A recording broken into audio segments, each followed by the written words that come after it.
सबने एक स्वर से कहा कि मत बोलिए। पिछली बार बोले थे और उन्होंने पूरा चुनाव पलट दिया था।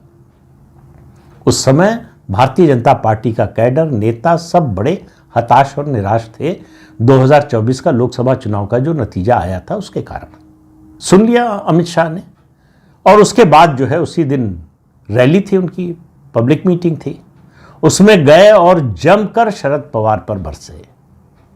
तो जो नेता वहां कार्यकारिणी की बैठक में थे और उस समय मंच पर भी थे, वो एक दूसरे का मुंह देख रहे थे कि हो क्या रहा है।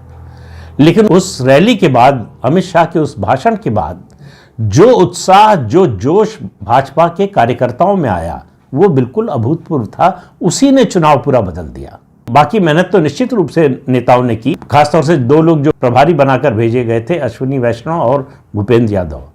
इन दो लोगों की रणनीति, इन दो लोगों का जमीन पर काम, उसका बड़ा असर हुआ। और अमित शाह के इस भाषण का जो असर कार्यकर्ताओं में हुआ, उससे पहली बार इन लोगों को लगा कि कार्यकर्ता को लगा है कि अब लड़ सकते हैं और जीत भी सकते हैं। ये भावना कार्यकर्ताओं के मन में इसी भाषण के बाद आई कि शरद पवार को जिस तरह से ललकारा है, चुनौती दी है अमित शाह ने, ये साफ सिग्नल है पार्टी हाईकमान की ओर से कि युद्ध बड़ा भीषण होगा। तो संग्राम बड़ा भीषण होगा, बड़ा भीषण संग्राम भी हुआ। और जीत किसकी हुई ये बताने की जरूरत नहीं है। प्रचंड जीत हुई भाजपा और महायुति की। कांग्रेस, शरद पवार, उद्धव ठाकरे सब खेत रहे।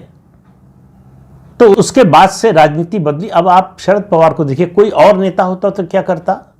अपनी पार्टी को खड़ा करने की कोशिश करता, कार्यकर्ताओं में उत्साह भरने की कोशिश करता। लेकिन जिन लोगों ने हराया है, खासतौर से भारतीय जनता पार्टी, उनकी ओर तो कम से कम इतनी जल्दी तो नहीं देखता। लेकिन ऐसा करें तो फिर शरद पवार क्या?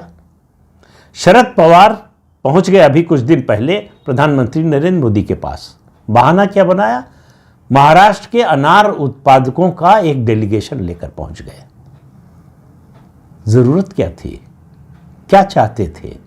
मतलब चैनल खुला रखना चाहते थे, अपनी संभावना बनाए रखना चाहते थे कि अगर फिर लौटना चाहे तो असल में वो धोखा देने का एक और अवसर बना रहे थे, मौका बना रहे थे।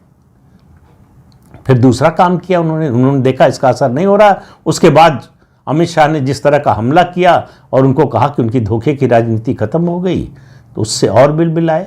लेकिन फिर भी शरद पवार तो शरद पवार।